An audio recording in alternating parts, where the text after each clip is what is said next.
بسم اللہ الرحمن الرحیم.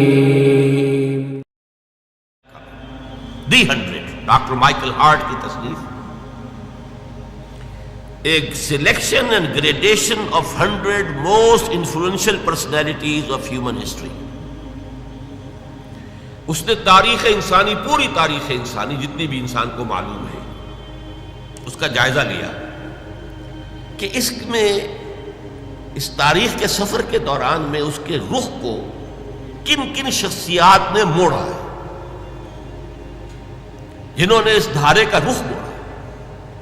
ایسے 100 افراد کو چن لیا. یہ سلیکشن ہو گیا، selection of 100 most influential personalities of human history.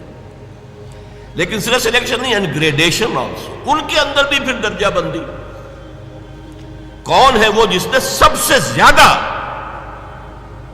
متاثر کیا ہے تاریخ کے دھارے کے رخ کو، سب سے زیادہ گمبھیر انداز میں موڑا ہے اس کے رخ کو، اور وہ حضرت محمد صلی اللہ علیہ وسلم کو on top of the list رکھ رہا ہے. عیسائی ہے اور تاحال عیسائی ہے، ابھی زندہ ہے.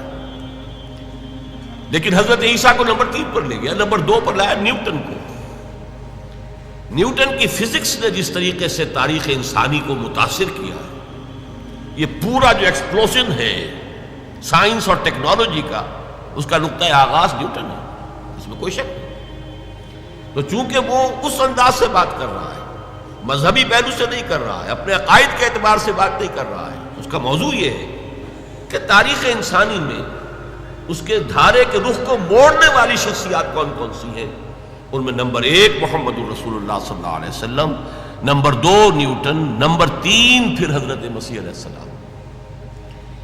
اور مسلمانوں میں سے پھر صرف ایک اور شخصیت کو اس نے اس 100 کی فہرست میں شمار کیا ہے، اور وہ ہے ٹھیک 50ویں نمبر پر حضرت عمر فاروق رضی اللہ تعالی عنہ. اب یہاں ایک سوال پیدا ہوا، اس نے خود اس کو پوز کیا کوسچن کو.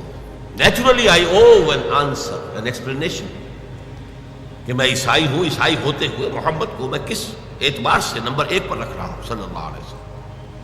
کا جواب وہ خود دیتا ہے، دس از بیکاز، یہ الفاظ ذرا نوٹ کیجئے، this is because he is the only person, the only, ایک ہی شخصیت ہے، supremely successful in both the religious and the secular fields.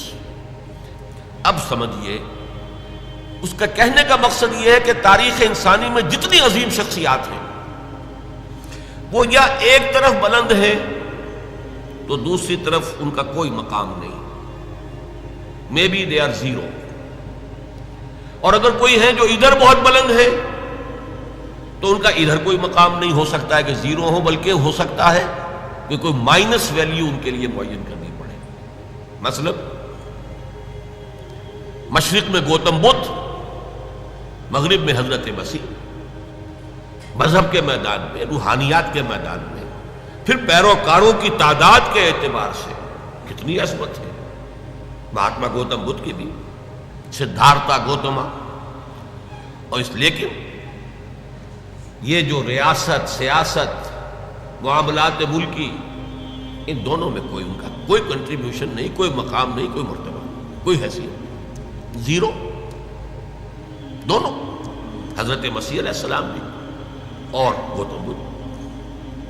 اسی طرح میں نے ابھی بتایا، اٹیلا ہو یا سکندر اعظم ہو یا اور بڑے بڑے حکمران بھی دنیا میں گزرے ہیں.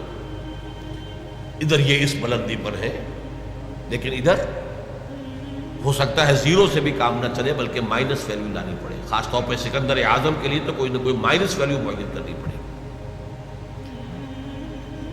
اس کا کہنا یہ ہے کہ ایک ہی انسان ہے پوری انسانی تاریخ میں جو ان دونوں میدانوں میں انتہائی بلندی پر ہے. This is because he is the only person. The only کے لفظ کو میں زیادہ ایمفیسائز کر رہا ہوں. اور کوئی ہے ہی نہیں، تقابل کیا ہوگا، اور کوئی ہے ہی نہیں. He is the only person supremely successful in both the religious and secular fields.